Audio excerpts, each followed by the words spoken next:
അസ്സലാമു അലൈക്കും വറഹ്മത്തുള്ളാഹി. സഹോദരങ്ങളെ, കേരള മുസ്ലിങ്ങൾക്കിടയിലെ പൊതുശല്യമായി മാറിക്കൊണ്ടിരിക്കുന്ന ഒരു പ്രഭാഷകനാണ് മൂത്തയിടത്തുകാരൻ റഹ്മത്തുള്ളാഹി കാസിമി. കഴിഞ്ഞ 4-5 വർഷങ്ങളായി അയാൾ പറഞ്ഞുകൊണ്ടിരിക്കുന്ന വിഡ്ഢിത്തരങ്ങൾ, അബദ്ധങ്ങൾ, വഷളത്തരങ്ങൾ, തെറിയ വിഷയങ്ങൾ ഇതെല്ലാം കേരള മുസ്ലിങ്ങൾക്കിടയിൽ വലിയ ചർച്ചയാണ്. പക്ഷേ വിരോധാഭാസം എന്ന് പറയട്ടെ, ഈയിടെയായി അയാൾ പുലമ്പിക്കൊണ്ടിരിക്കുന്ന അബദ്ധങ്ങൾ, വഷളത്തരങ്ങൾ, തെറിയഭിഷേകങ്ങൾ ഇതിനെല്ലാം വർഷങ്ങൾക്ക് മുമ്പ് അയാൾ തന്നെ മറുപടി പറഞ്ഞു വച്ചിട്ടുണ്ട്.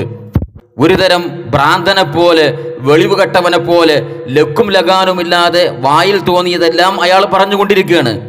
അതുകൊണ്ട് തന്നെ ഈ റഹ്മത്തുള്ളാഹി കാസിമിയുടെ സംസാരത്തെ നമുക്ക് രണ്ടായി തരംതിരിക്കാം. ഒന്ന്, വെളിവുള്ള കാലത്ത് സംസാരിച്ചതും, 2, വെളിവ് കെട്ടതിന് ശേഷം സംസാരിച്ചതും. വെളിവുള്ള കാലത്ത് ഇയാൾ കേരള മുസ്ലിങ്ങൾക്ക് ഒരുവിധം സ്വീകാര്യനായിരുന്നു.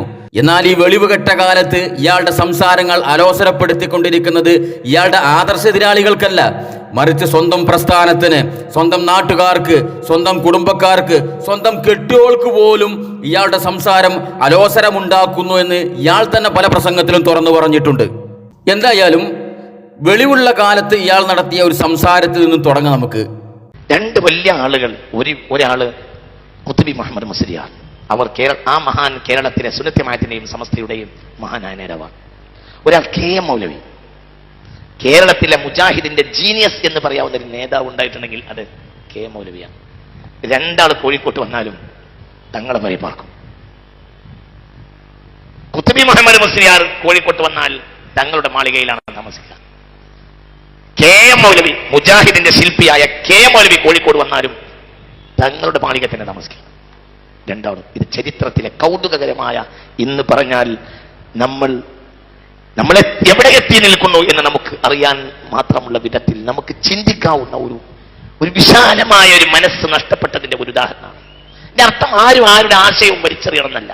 മനുഷ്യരായി കാണുന്നതിലും മുസ്ലിമീങ്ങളായി കാണുന്നതിലുമൊക്കെ അവർക്ക് ചില പ്രത്യേകമായ രീതി ഉണ്ടായിരുന്നു എന്ന് പറയാൻ വേണ്ടിയാണ് ഞാൻ പറയുന്നത്. എന്റെയോ നിങ്ങളെയോ താല്പര്യമല്ല ഇവിടെ ജയിക്കേണ്ടത്. ഒരു മഹാനിലൂടെ ലോകത്തിന് കിട്ടിയ സത്യസന്ധമായ വിവരണമാണ് ഇത്. ആർക്കെങ്കിലും സംശയം ഉണ്ടെങ്കിൽ അവർ ഇക്കൊല്ലം തന്നെ എന്നോട് ചോദിക്കണം. എന്തിനാ ഞാൻ അങ്ങനെ പറഞ്ഞെന്നറിയോ? ഇതിലെ പല സാക്ഷികളും ഇന്ന് ജീവിച്ചിരിപ്പുണ്ട്. ഒരു 4 കൊല്ലം കഴിഞ്ഞിട്ട് ആരെങ്കിലും എന്നെ വിസ്തരിച്ചാൽ എനിക്ക് സാക്ഷി തരാൻ കഴിയില്ല. ഇതിനൊക്കെ സാക്ഷി ഇന്നുണ്ട്.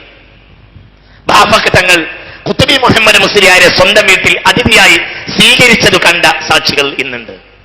ബാഫക്ക് തങ്ങൾ മുജാഹിദ് വിഭാഗത്തിന് കേരളത്തിലെ ശില്പിയായ KM മൗലവിയെ വീട്ടിൽ അനവധി തവണ അതിഥിയാക്കിയിരുന്നതിന് സാക്ഷിയായ ആളും ഇന്ന് ജീവിച്ചിരിപ്പുണ്ട്.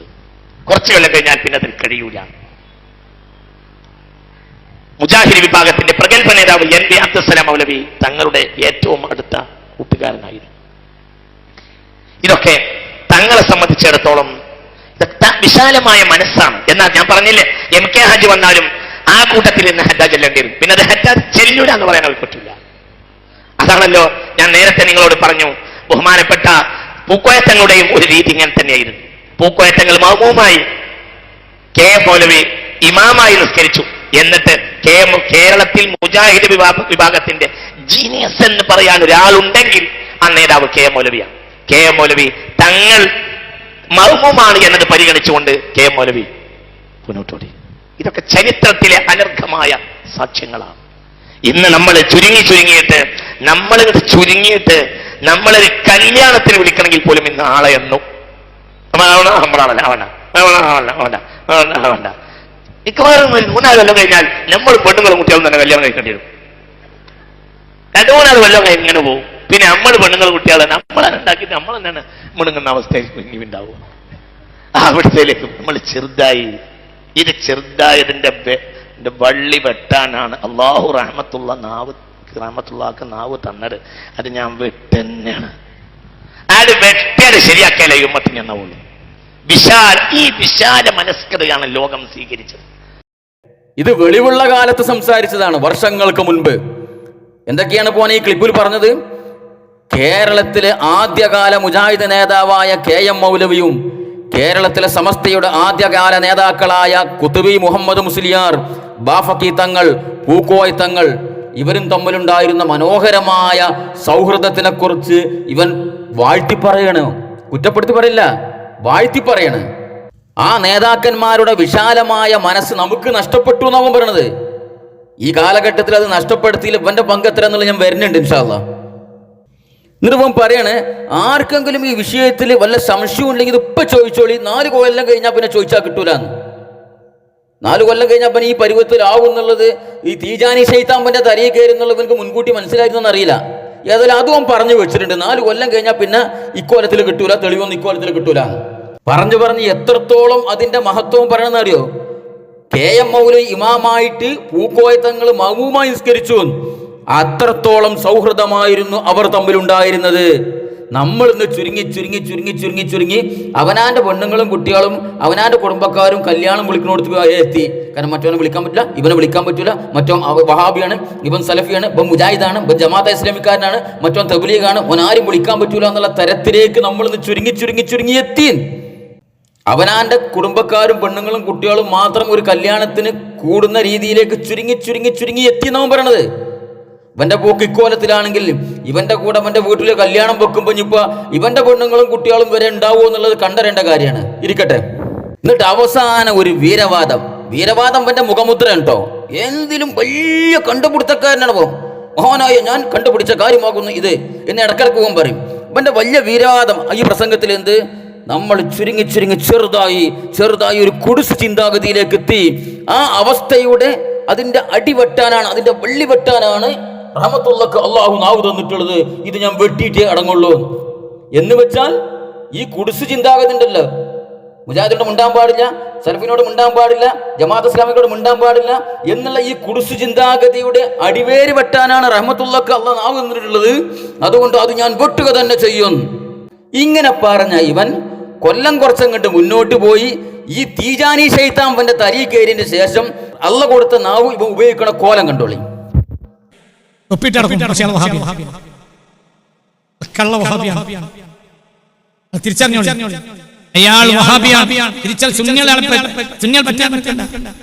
നടക്കുന്ന ഒരു മുസ്ലിം എം പി ഉണ്ട്, കേരളത്തിൽ തൊപ്പിട്ട് നടക്കുന്ന ഒരു മുസ്ലിം എം പി ഉണ്ട്. സമയം കുറച്ചും കൂടി കഴിഞ്ഞാൽ ഞങ്ങൾ പേര് പറയും. ഇനി നിങ്ങൾക്ക് പേര് പറയേണ്ടി. അയാൾ കള്ള വഹാബിയാണ്. അയാൾ സൂക്ഷിക്കുക, തികഞ്ഞ വഹാബിയാണ്, തനി വഹാബിയാണ്. അയാളെ കയറൂരി വിട്ടാൽ അയാൾ സുന്നത്തി മാറ്റാൻ ശ്രമിക്കും. പല സുന്നി പ്രവർത്തകന്മാരും അയാളെ ക്ലാസ്സിൽ പോയി വഹാബികളായ അനവധി അയാൾ കള്ള വഹാബിയാണ്.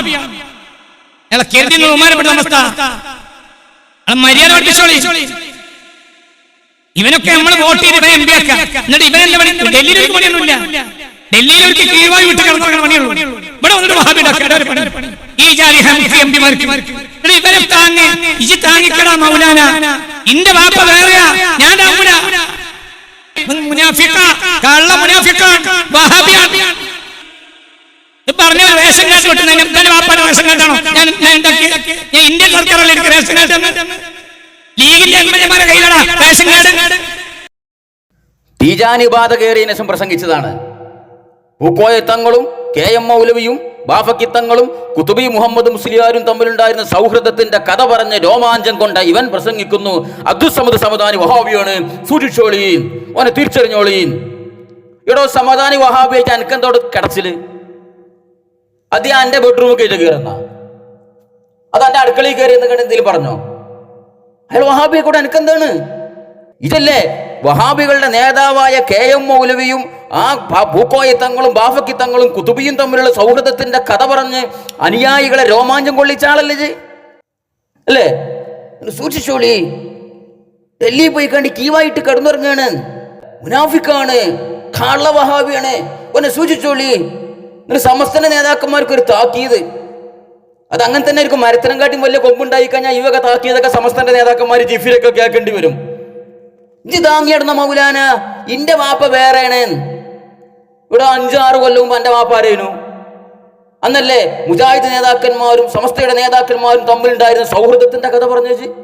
അതും ഈ കൗമിന് മുന്നിൽ എത്തിയിട്ടല്ലേ? അന്ന് എന്റെ വാപ്പ വേറെയായിരുന്നു തന്നെ, ഈ വാപ്പ അല്ലായിരുന്നോ? പൊള്ളി തോന്നിയത് പറയുന്നേ. അപ്പൊ സഹോദരങ്ങളെ, ഇതാണ് ഇവന്റെ പ്രസംഗത്തിന്റെ ഒരു കോലം. എന്താണ് ഇവൻ വർഷങ്ങൾക്ക് മുമ്പ് പ്രസംഗിച്ചത് ഇവൻക്ക് തന്നെ അറിയില്ല. കാരണം ഈ തീജാനി ബാധ തലയിൽ കയറിയിട്ട് ഈ തീജാനി ശൈത്താനി വരുന്നുണ്ട്. ഞങ്ങള് അല്ല അഹമ്മദ് തീജാനിനെയും ആ തീജാനി ത്വരീഖത്തിനൊക്കെ ഒന്ന് മാന്തി പൊളിക്കാൻ തന്നെ ഞങ്ങൾ തീരുമാനിച്ചിട്ടുണ്ട് ഇൻഷാ അല്ലാ. അപ്പൊ ഒന്നും കൂടി എനിക്ക് ഹാലിളകും, എവിടത്തെ അളകുമെന്ന് ഞങ്ങൾ നോക്കട്ടെ കേട്ടോ. അപ്പൊ ഈ തീജാനി ശൈത്താൻ തരീഖേറിന്റെ ശേഷം ഇവനുണ്ടായ മാറ്റങ്ങളാണിത്. പിന്നെ ആരെക്കുറിച്ച് അള്ളാഹു മഹത്വപ്പെടുത്തിയ, ഇസ്ലാം പരിശുദ്ധമാക്കിയ ഇസ്ലാമിന്റെ ഷിആറുകളെ കൊച്ചാക്കുന്നു, ഇസ്ലാം പരിശുദ്ധമായി കാണുന്ന വിശ്വാസങ്ങളെ കൊച്ചാക്കുന്നു, കർമ്മങ്ങളെ കൊച്ചാക്കുന്നു, ഷിആറുകളെ കൊച്ചാക്കുന്നു, ഇസ്ലാമിന്റെ ശത്രുക്കളെ പുകഴ്ത്തി പറയുന്നു. അതാണ് ഇപ്പൊ എന്റെ പത്തകോലം. ഇനി വെളിവുള്ള കാലത്ത് മദീനയെ കുറിച്ച് പ്രസംഗിച്ചെന്ന് കേട്ടോളി. മദീന എന്നത് കേവലം ഒരു മണ്ണല്ല.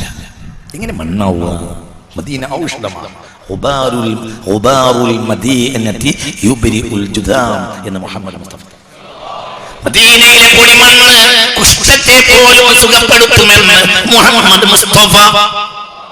പുണ്യ റസൂൽ. അപ്പോൾ മദീനയിലെ കുഷ്ഠം എന്ന് പറഞ്ഞാൽ മെഡിക്കൽ കോളേജിൽ പോലും പരിഹാരമില്ലാത്തതാണ്. മദീനയിലെ പച്ചമണ്ണ് മെഡിക്കൽ കോളേജിനും അപ്പുറത്താണ്. റമളാൻ ബിൽ മദീന ഖൈറും മിൻ അൽഫി റമളാൻ ഫീമാ സിവാഹാ മിനൽ ബുൽദാൻ.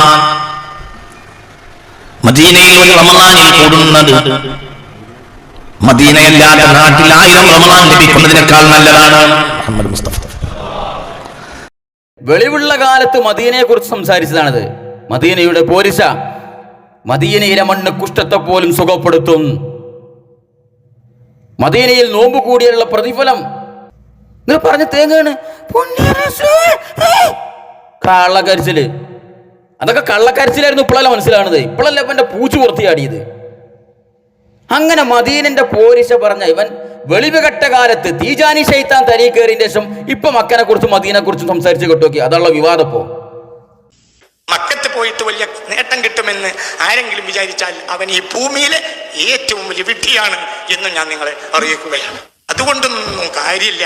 മനുഷ്യന് മക്കത്തോടോ അല്ലെങ്കിൽ മദീനത്തോടോ ഒന്നും പ്രതിബദ്ധതയില്ല. മനുഷ്യന്റെ പ്രതിബദ്ധത നേരിനോട് മാത്രമാണ്. ഇത് പറയാനാണ് മുഹമ്മദ് വന്നത് സ്വല്ലല്ലാഹു അലൈഹി വസല്ലം. മദീനത്തോടുള്ള മദീനത്ത് പോയി മരിക്കണമെന്ന് ചില ആളുകളും ആഗ്രഹിക്കാറുണ്ട്. ഞാൻ അങ്ങനെ ആഗ്രഹിക്കാത്ത ഒരാളാണ്. ഞാൻ ആഗ്രഹിക്കുന്നത് മദീന മൂത്തേടത്തേക്ക് വരണം എന്നാണ്. ഞാൻ മരിച്ചാൽ മദീന മൂത്തേടത്ത് വരുമെന്നാണ് എന്റെ വിശ്വാസം. സുഹൃത്തുക്കളെ, ഇവൻ ഈ വക വഷളത്തരങ്ങൾ പ്രസംഗിക്കുമ്പോൾ അവന്റെ വിവാദ പ്രസംഗങ്ങളുണ്ടല്ലോ, അതിലൊക്കെ നിങ്ങൾ ശ്രദ്ധിച്ചു നോക്കി. ഇതൊക്കെ പ്രസംഗിക്കുമ്പോൾ അവന്റെ മുഖത്തേക്കൊന്ന് നോക്കുന്നുണ്ട് നിങ്ങൾ. ഒരു തരം ഇളിച്ചുകാട്ടല്, ഒരു കൊഞ്ഞനം കുത്തല്, ഒരു ചുണ്ട് കോട്ടിയിട്ട് ചിറി കോട്ടിയിട്ട് ഒരു അറപ്പും വെറുപ്പും തോന്നുന്ന, അത് ജനങ്ങൾക്ക് തോന്നണം. ഇത്തരം കാര്യങ്ങൾ പറയും. മക്കയായാലും മദീനയായാലും അതിനെക്കുറിച്ച് സംസാരിക്കുമ്പോൾ ഒരു തരം അറപ്പ് വെറുപ്പ്, അത്തരത്തിലൊരു ബോഡി ലാംഗ്വേജ് ഇവന്റെ മുഖത്തൊക്കെ കാണാം. എന്താ പറഞ്ഞത്? മക്കത്ത് പോയി കഴിഞ്ഞാൽ എന്തെങ്കിലും നേട്ടം കിട്ടും എന്ന് വിചാരിക്കുന്നവൻ ഭൂമിയിലെ ഏറ്റവും വലിയ വിഡ്ഢിയാണ്. ആരെക്കുറിച്ചാണോ ജു പറഞ്ഞത് ഏറ്റവും വലിയ വിഡ്ഢിയെന്ന്? അള്ളാഹിനെ കുറിച്ചോ റസൂലിനെ കുറിച്ചോ? മക്കയിൽ പോയി കഴിഞ്ഞാൽ കിട്ടുന്ന നേട്ടങ്ങള് അള്ളി റസൂലിനോട് പഠിപ്പിച്ചത്? അന്റെ തീജാനി ശൈത്താൻ അത് പഠിപ്പിച്ചിട്ടില്ല വെച്ചിട്ട് ഇസ്ലാം പഠിപ്പിച്ചിട്ടുണ്ടാവൂലേ? അവിടെ പോയ നേട്ടം കിട്ടൂലാന്നോ? എണ്ണിയാലൊടുങ്ങാത്ത നേട്ടമില്ലടോ മക്കത്ത് പോയാല്. ഹജ്ജ് ചെയ്യണമെങ്കിൽ അല്ലെങ്കിൽ ഉംറ ചെയ്യണമെങ്കിൽ എൻ്റെ മൂത്തയിടത്ത് എൻ്റെ വീടിന്റെ പരിസരത്ത് ഇങ്ങനെ തവാഫ് ചെയ്യേ, ആ നേട്ടം ഇവിടെ പോയാൽ കിട്ടുമോ? റഹ്മത്തുള്ളാഹി ഖാസിമിന്റെ വീടിന്റെ പരിസരത്ത് ഇങ്ങനെ തവാഫ് ചെയ്താൽ മക്കത്ത് പോയി തവാഫ് ചെയ്യണ നേട്ടം കിട്ടുമോ? നമുക്ക് ഇസ്ലാമിന്റെ കർമ്മങ്ങളെ കുറിച്ചും വിശ്വാസങ്ങളെ കുറിച്ചും ഷിയാറുകളെ കുറിച്ചും തൊള്ളി തോന്നിയത് വിളിച്ചറിയാം. എനിക്ക് വെളിവില്ല എന്ന് വിചാരിച്ചിട്ട് ഇവിടെ ബാക്കിയുള്ള മുസ്ലിങ്ങളില്ല. ഇവിടെ എന്താണ് ഈ പറയണത്? എന്നിട്ട് പറയണേ മക്കനോടും മദീനോടും വലിയ പ്രതിബദ്ധത ഒന്നുമില്ല. ആര് പറഞ്ഞത്? അനക്ക് പ്രതിബദ്ധത ഉണ്ടാവില്ല. മുസ്ലിങ്ങൾക്ക് പ്രതിബദ്ധത ഉണ്ട്, മക്കയോടുമുണ്ട് മദീനയോടുമുണ്ട്. അനക്ക് പ്രതിബദ്ധത ഇല്ല വെച്ചിട്ട് എൻ്റെ മാതിരി എല്ലാ മുസ്ലിങ്ങളും വിശ്വസിക്കണമെന്നോ? ഇത് പറയാ ചില ആൾക്കാർ മദീനത്ത് പോയി മരിക്കണമെന്ന് വിചാരിക്കും. ഞാൻ വിചാരിക്കുന്നത് മദീന മൂത്തയിടത്തേക്ക് വരുന്നെന്നാണെന്ന്. വരും മിക്കവാറും മൂത്തയിടത്തേക്ക് കുതിരവട്ടത്തിന്റെ ഒരു ബ്രാഞ്ച് അവിടെ കൊണ്ടുവരേണ്ടി വരും. മിക്കവാറും ഈ പോക്ക് പോകണമെങ്കിൽ മദീന എല്ലാം കണ്ടു വരിക, കുതിരവട്ടം വരുന്നുണ്ട് മൂത്തയിടത്തേക്ക്. അത് നമുക്ക് ആലോചിക്കാം. എന്നിട്ട് സഹോദരങ്ങൾ, ഇതങ്ങോട്ട് വിവാദമായി. ഇവരെ കൂട്ടത്തിൽപ്പെട്ട വലിയ വലിയ പണ്ഡിതന്മാർ ഇതിനെതിരെ പരസ്യമായി പ്രതികരിക്കാൻ തുടങ്ങി. അപ്പോൾ ന്യായീകരണമായിട്ട് ഇറങ്ങിയിരിക്കണം. എന്ത്?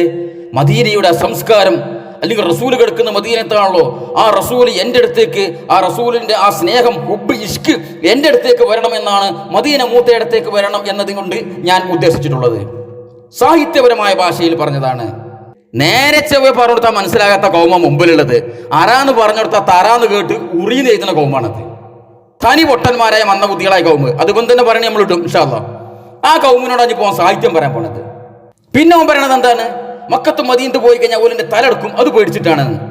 അങ്ങനെയാണ് ഈ ബാക്കിയുള്ളവർക്കൊക്കെ നിയമമുണ്ട്. എന്നാൽ അവരോട് പറഞ്ഞിട്ട് എനിക്ക് ഇങ്ങനെ പ്രതിസന്ധി ഉണ്ട്, എനിക്ക് മക്കത്തും മദീനത്ത് പോകാൻ ആഗ്രഹമില്ലായിട്ടല്ല, അവിടുത്തെ ഗവൺമെന്റിന്റെ തലെടുക്കുന്നു പേടിച്ചിട്ടാണ്, നിങ്ങൾ പോയിക്കോളി എന്നല്ല പറയേണ്ടത്.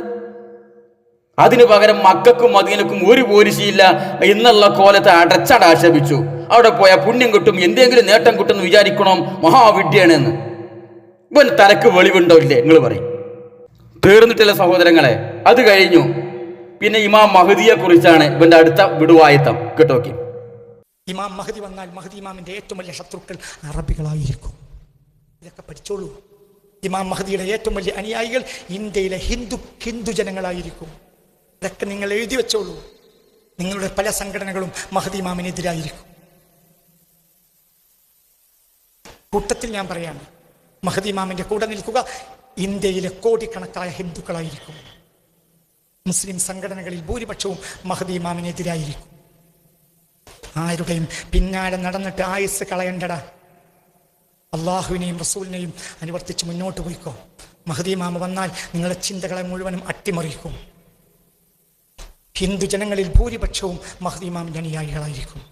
എന്തുകൊണ്ട്? അവർ ശുദ്ധരായ മനസ്കരാണ്. അവർ BJP ആണെങ്കിൽ പോലും മനസ്സ് ശുദ്ധാണ്. ആരെങ്കിലും അവരെ തെറ്റിദ്ധരിപ്പിക്കുമ്പോൾ മാത്രമാണ് അവർ തെറ്റിദ്ധരിക്കുന്നത്. നിങ്ങൾ ശരി പറഞ്ഞു കൊടുക്കൂ. ഒരു മുസ്ലിമിനെ ശരി പറഞ്ഞ് ബോധ്യപ്പെടുത്താൻ പ്രയാസമാണ്, ഒരു ഹിന്ദുവിനെ ശരി പറഞ്ഞ് ബോധ്യപ്പെടുത്താൻ എളുപ്പമാണ്. എന്തുകൊണ്ട്? മലിനമാക്കപ്പെടാത്ത മനസ്സാണ് ഹിന്ദുവിന്റെ മനസ്സ്. എന്തൊക്കെയാണ് ഈ ഹംകി വിളിച്ചു പറയണത്? അറബികളായിരിക്കും മഹദിയുടെ ഏറ്റവും വലിയ ശത്രുക്കൾ, ഒന്നാമത്തെ പൊട്ടത്തരം. ഇന്ത്യയിലെ കോടാനുകോടി ഹിന്ദുക്കളായിരിക്കും മഹദിയുടെ ഏറ്റവും വലിയ അനുയായികൾ, രണ്ടാമത്തെ പൊട്ടത്തരം. ഇതൊക്കെ ആര് പറഞ്ഞു? ഓൻ പറഞ്ഞു. ഓന്റെ മണ്ടിയിൽ ശൈത്താൻ ഇട്ട് കൊടുത്ത ഇൽഹാം. അത് ഏത് ശൈത്താനാണോ, തീജാനി ശൈത്താനാണോ വേറെ ഏതും ശൈത്താനോ എന്നറിയില്ല. ഓനോട് പറയുന്നേ.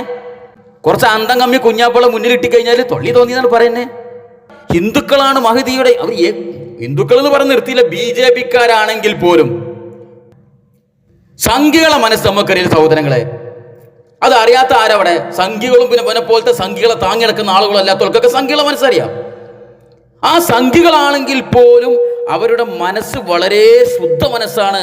അതുകൊണ്ടാണ് അവർ മഹദിന്റെ അനുയായികളായി മാറുക. എന്നിട്ട് ഞാൻ പറയാ, ഒരു ഹിന്ദുവിനെ ശരി പറഞ്ഞ് ബോധ്യപ്പെടുത്താൻ വളരെ സുഖമാണ്, ഒരു മുസ്ലിമിനെ ശരി പറഞ്ഞ് ബോധ്യപ്പെടുത്താൻ വളരെ പ്രയാസമാണ്. ആ ഹിന്ദു ഞാറസേരനാണെങ്കിലും അവനെ ശരി പറഞ്ഞ് ബോധ്യപ്പെടുത്താൻ വളരെ സിമ്പിളാണ്. കാരണം അവന്റെ മനസ്സ് മലിനമാകാത്ത മനസ്സാണ്. എന്നാൽ അവിടുത്തെ മുസ്ലിമിന്റെ മനസ്സോ അത് മലിനമായ കുഷ്ഠം തറഞ്ഞ വൃത്തികെട്ട മനസ്സാണ്. അപ്പൊ ആർക്കും വേണ്ടി ഈ കൊയലൂത്ത് നടത്തുന്നത്? ഇവിടെ എനിക്ക് ഏതെങ്കിലും സംഘികൾ അച്ചാരം തന്നിട്ടുണ്ടെങ്കിൽ അതിന് നന്ദി കാണിച്ചോ, വാലാട്ടി കാണിച്ചോ. എന്തിനാണ് ഈ മുസ്ലിം സമുദായത്തിന്റെ അവരുടെ വിശ്വാസത്തെ, അവരുടെ ആചാരത്തെ, അവരുടെ ഷിയാറുകളെ, അവർ പരിശുദ്ധമായി കാണുന്ന സാധനങ്ങൾ നീ എന്തിനാണ് നീ പരിഹസിക്കുന്നത്? അത് പരിഹസിച്ചാൽ ഞങ്ങൾ എന്തെങ്ങനെ കേട്ടിക്കുന്ന ഈ വിചാരിച്ചത്? ഞങ്ങൾക്ക് സംഖ്യകൾ വല്ല ഓഫറും ചെയ്തിട്ടുണ്ടെങ്കിൽ അതിന് മുണങ്ങിക്കോ, നക്കിക്കോ, നന്ദി കാണിച്ചോ, ഞങ്ങൾക്ക് പ്രശ്നമുള്ള കേസല്ല. ഞങ്ങൾ അങ്ങനെ ഒരുപാട് കുലംകുത്തികളെ, ചേക്കുട്ടി പോലീസുമാരെ ഞങ്ങൾ കണ്ടിട്ടുണ്ട്, മനസ്സിലായോ? പക്ഷെ മുസ്ലിം സമുദായത്തിന്റെ മെക്കിട്ട് കയറാൻ നിൽക്കണ്ട. സുഹൃത്തുക്കൾ, ഇവ യാദൃശികമായിട്ട് എപ്പോഴെങ്കിലും ഒരു ബാധ കയറിയിട്ട് പറയണ അബദ്ധങ്ങളല്ലത്. ഇവ ഇസ്ലാമിനും ഇസ്ലാമിന്റെ ഷിയാറുകളെയും മുസ്ലിങ്ങൾ മഹത്തരമായി കാണുന്ന സാധനങ്ങളെയും പുച്ഛിച്ച് പരിഹസിക്കുക എന്നുള്ളത് ഇവന്റെ ശീലാണ്. പരിശുദ്ധ കഅബയെ കുറിച്ച് ഇവൻ പറഞ്ഞത് കേട്ടോക്കി, അത് മുമ്പ് ഒരു വിവാദമായതാണല്ലോ. ആ നബീനെ കൂടെ വന്നവര് നിങ്ങളും നീ പോലത്തെ മനുഷ്യന്മാരല്ലായിരുന്നു, ബുദ്ധിയുള്ളവരായിരുന്നു. അവർക്ക് ഇത് മണ്ണും കല്ലുമാണ്, ഇതൊരു കുന്തം അല്ലാന്ന് അവർക്കറിയാം. ഓരോ പോയി എടാ മണ്ണും കല്ലും പൊളിഞ്ഞാടിയിട്ട് തിരിഞ്ഞു നോക്കിയോ? ആ മനുഷ്യന്റെ ഉമ്മാനെ കൊണ്ടുവന്നാക്കിയിട്ടല്ലേ അത് ഉണ്ടാക്കിയത്? ആയിരക്കണക്കായ നബിമാര് തിരിഞ്ഞു നോക്കിയോ? ഇതാണെടാ പൊട്ടന്മാരെ പോലെ ഇരിക്കണത്. എടാ ഇത്ര കൊല്ലം ഈ കഅബ ആയിരക്കണക്കായ കൊല്ലം പൊളിഞ്ഞാടി കടന്നിട്ട് ഒരാൾ തിരിഞ്ഞു നോക്കിയോ? പറയടാ പോട്ടന്മാരെ പോലെ ഇരിക്കാതെ. ഈ എത്ര നബിമാര് ഇവിടെ ഉണ്ടായടോ? തിരിഞ്ഞു നോക്കിയോ? ഇബ്രാഹിം അടക്കം തിരിഞ്ഞു നോക്കിയോ? അല്ല വലിയ ആളായി താങ്ങി പിടിച്ച് പറയണ്ടേ ഇബ്രാഹിം, തിരിഞ്ഞു നോക്കിയോ? സുഹൃത്തുക്കളെ, എന്തിനെ കുറിച്ചാണ് ഇവനീ പറയണത്? ഇവന്റെ വീടിന്റെ കക്കൂസിനെ കുറിച്ചല്ലത്. മുസ്ലിങ്ങൾ ആദരവോടെ കാണുന്ന പരിശുദ്ധ കഅബയെ കുറിച്ച്. അത് ഒരു കല്ലും മണ്ണും അല്ലേ? എത്ര ലാഭം! അതൊക്കെ പറയണമെങ്കിൽ ഇവൻ ഈമാനിന്റെ ഒരു കണിക അവൻ്റെ ഉള്ളിൽ ഉണ്ടാവും. അത്രത്തോളം ഇസ്ലാമിനോട് വെറുപ്പുള്ള ഒരാൾ അങ്ങനെ പ്രയോഗിക്കുള്ളൂ. ഒരു മഹാനായ ഇബ്രാഹിം നബി അലൈഹി ഇസ്ലാമിനെ കുറിച്ച് ഇബ്രാഹിം അടക്കം തിരിഞ്ഞു നോക്കിയോ? ആരാണ് ഇബ്രാഹിം? എൻ്റെ ആളിയാണോ? തന്നെ മഹാനായ ഇബ്രാഹിം നബി അലൈഹി ഇസ്ലാം ഒരു മുസ്ലിം ദിവസേന ഓർക്കുന്ന, ദിവസേന പ്രാർത്ഥിക്കുന്ന മഹാനായ നമ്മുടെ പിതാവ് ഇബ്രാഹിം നബി അലൈഹി ഇസ്ലാമിയെ കുറിച്ചാണ്. വലിയ ആളായി താങ്ങി പിടിച്ച് നടക്കുമ്പോഴല്ലേ ഇബ്രാഹിം മൂപ്പരടക്കം തിരിഞ്ഞു നോക്കിയോ? പിന്നെ ഞങ്ങൾ ആരോടോ താങ്ങി പിടിച്ച് നടക്കേണ്ടത്? തന്നെ ഈ വേസ്റ്റുകളിൽ വേസ്റ്റായ അന്നെയാണ് ഞങ്ങൾ താങ്ങി പിടിച്ചെടുക്കേണ്ടത്. അത് അന്നെ കൊണ്ടതൊക്കെ പറയണ ഈ അഹമ്മദ് തീജാനി എന്നുള്ള ശൈത്താനോ? ആരാ ഞങ്ങൾ താങ്ങി പിടിച്ചെടുക്കേണ്ടത്? മുസ്ലിങ്ങൾ. ഞങ്ങളെ മുസ്ലിങ്ങളുടെ ഹൃദയമാകുന്ന മാണിക്യ കൊട്ടാരത്തിലെ രാജാക്കന്മാരാണ് മഹാനായ ഇബ്രാഹിം നബി അലൈഹി സ്വലാം. ഞങ്ങൾ താങ്ങി പിടിച്ച് നടക്കൂലേ? ജൂതന്റെ അച്ചാരം പറ്റിയിട്ട് ഏതോ ഒരു അതിനെതിരെ കൊരക്കിണ്ടിച്ചിട്ട് ഞങ്ങൾക്ക് ഇബ്രാഹിം നബിനെ കുറിച്ച് ഞങ്ങൾ താങ്ങി പിടിച്ച് നടക്കൂലേ? ഇബ്രാഹിം അടക്കം ആരാ ഇബ്രാഹിം? ആരെ കുറിച്ചാണ് അവനീ പറഞ്ഞത്? ഇതാണ് സഹോദരങ്ങളെ ഇവന്റെ സംസാരത്തിന്റെ ശൈലി. മുസ്ലിങ്ങൾ പരിശുദ്ധമായി കാണുന്ന എല്ലാറ്റിനും പരിഹസിക്കുക, നിന്ദിക്കുക, കൊച്ചാക്കുക. എന്നിട്ട് മറുപുറത്ത് നിൽക്കുന്ന ഇസ്ലാമിന്റെ ശത്രുക്കളായ സംഖ്യകളെ പോലും സുഖപ്പെടുത്തി അവര് നല്ല മനസ്സിന്റെ ഉടമകളാണ്, അവര് മലിനമാക്കപ്പെടാത്ത മനസ്സാണ്, അവരെങ്ങനെ പൊക്കി പറയാം. ഇതൊക്കെ ഒരു കൗമുവിന്റെ മുമ്പിലേക്കുള്ളത് കേട്ടിട്ട് ആ കൗമിന്റെ അവസ്ഥ ഞാൻ വരുന്നുണ്ട് ഇൻഷാ അല്ലാഹ്. ഇനി അത് കഴിഞ്ഞു. ഇന്ന് നല്ല പ്രവാചകന്മാരുടെ കാലം മുതൽ ലോകത്തെ ഇസ്ലാമിന്റെ ഏറ്റവും വലിയ ശത്രുക്കളായ ജൂതന്മാർ, ആ ജൂതന്മാരെ മഹത്വപ്പെടുത്തി സംസാരിക്കുന്നവൻ കേട്ടോക്കി. ഇസ്രായേൽ നിങ്ങൾ കുറ്റം പറയരുത്. ഇസ്രായേലിന് ഇന്ന് ലോകത്ത് സൗകര്യങ്ങളുണ്ടെങ്കിൽ അത് ഇസ്രായേൽ കഷ്ടപ്പെട്ട് നേടിയതാ. ഞാൻ ഇസ്രായേലില് 10-25 വട്ടം പോയിട്ടുണ്ട്.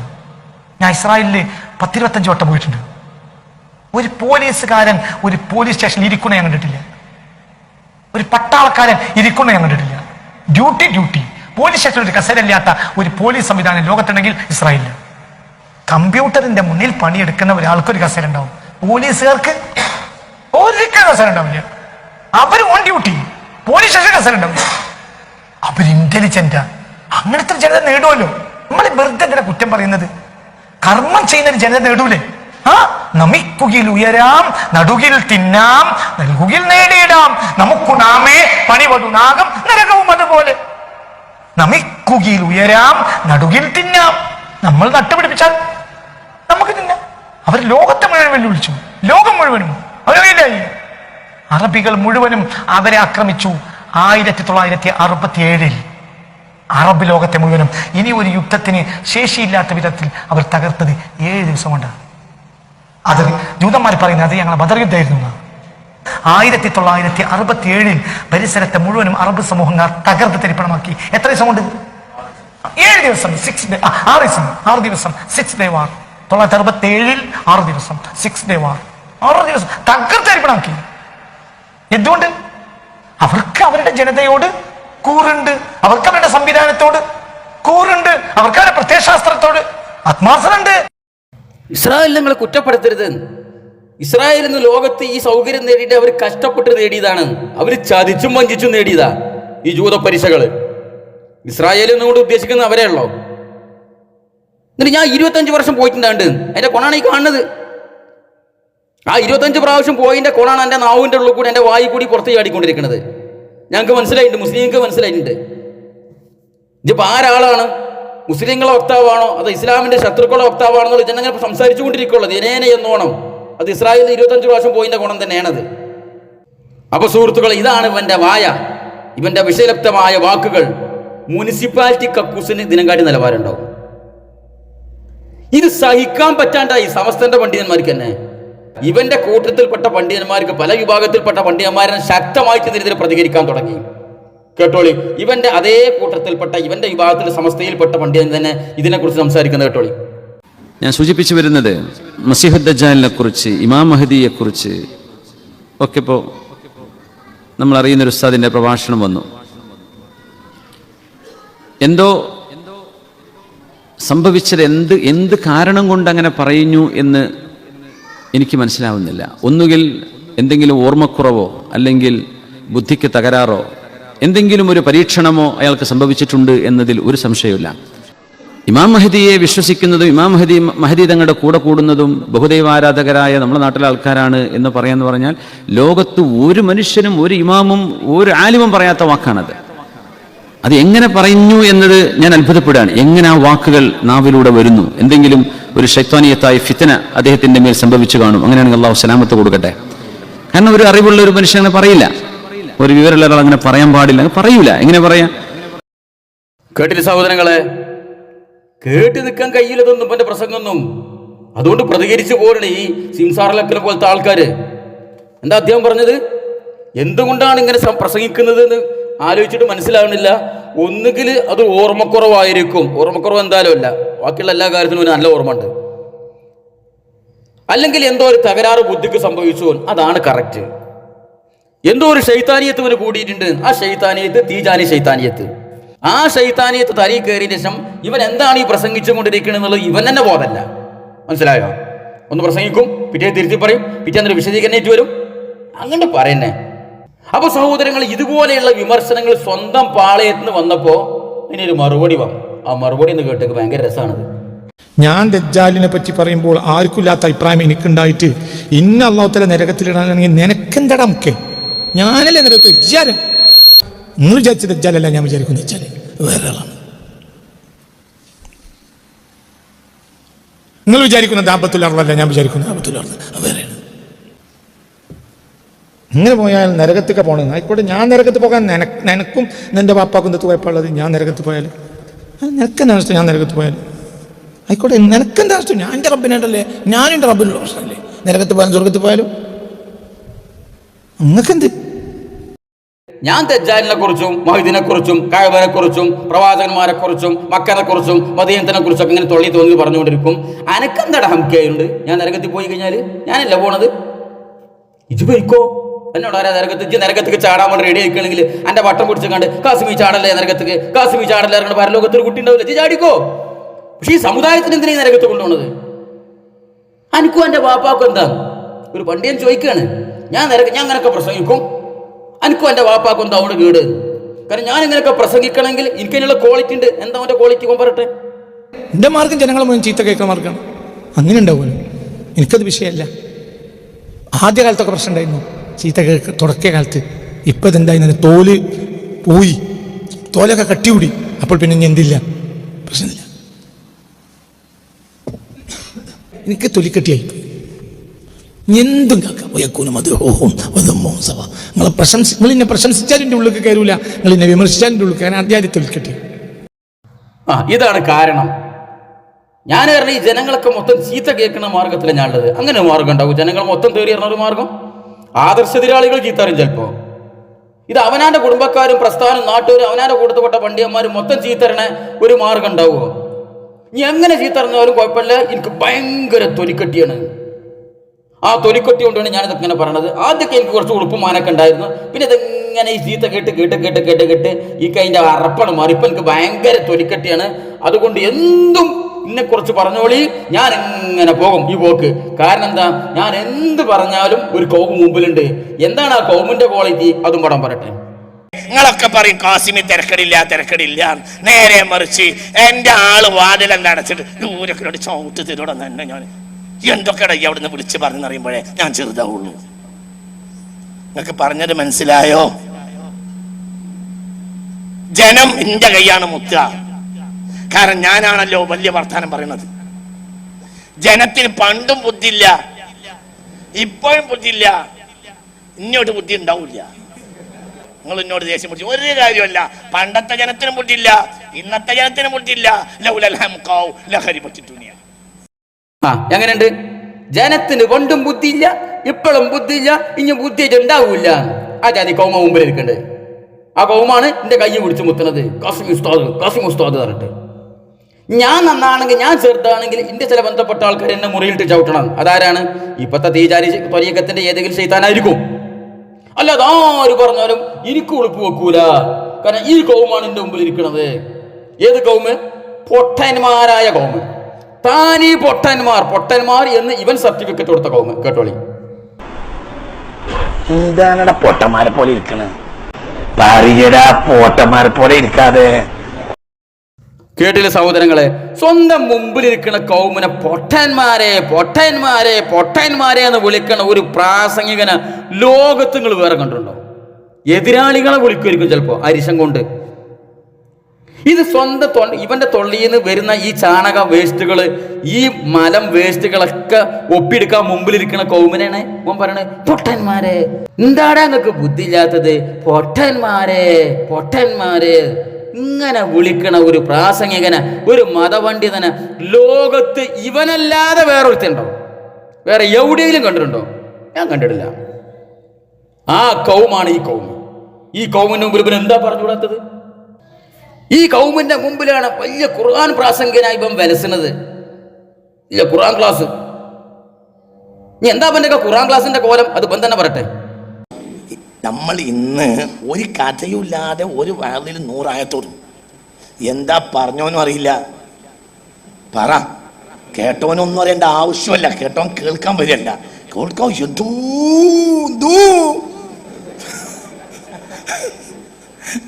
അവൻ വരുന്നത് ആർക്കും കേൾക്കേണ്ട ആവശ്യമല്ല. മനസ്സിലായോ? ഇതിനൊക്കെ നമ്മൾ വിശദീകരണം കൊടുക്കണോ? നമ്മളൊന്ന് ഒരു കഥയില്ലാതെ ഇങ്ങനെ ഖുർആനിലെ ആയത്ത് എങ്ങനെ ഓതും, എന്താ പറഞ്ഞതെന്ന് പറഞ്ഞോനും അറിയില്ല, കേട്ടോനും പിന്നെ അത് അറിയേണ്ട ആവശ്യമില്ല. പിന്നെ ഇവൻ എന്താ പറഞ്ഞോളാത്തത്? ഇവന്റെ മുന്നിലിരിക്കണ കൗമിന് അവനക്ക് വിശ്വാസമില്ല. ഓടുക്കണ ഖുർആൻ ക്ലാസിനെ കുറിച്ചാണ് ഓൻ ഈ പറയണത്. അങ്ങനെ തൊള്ളി തോന്നിയ ആയത്ത് ഇങ്ങനെ ഓതും, അതിന് ഓന് തോന്നിയ അർത്ഥം ഇങ്ങനെ കൊടുക്കും. കേട്ടോളി ഓൻ വെക്കുന്ന പുതിയ അർത്ഥം. ഖുർആനിൽ ഒരു ആയത്തുണ്ട്,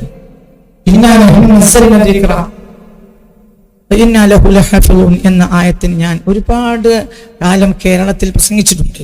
പക്ഷെ ഞാൻ 2 കൊല്ലത്തിനിടയിൽ ഒരു അർത്ഥം കണ്ടെത്തി.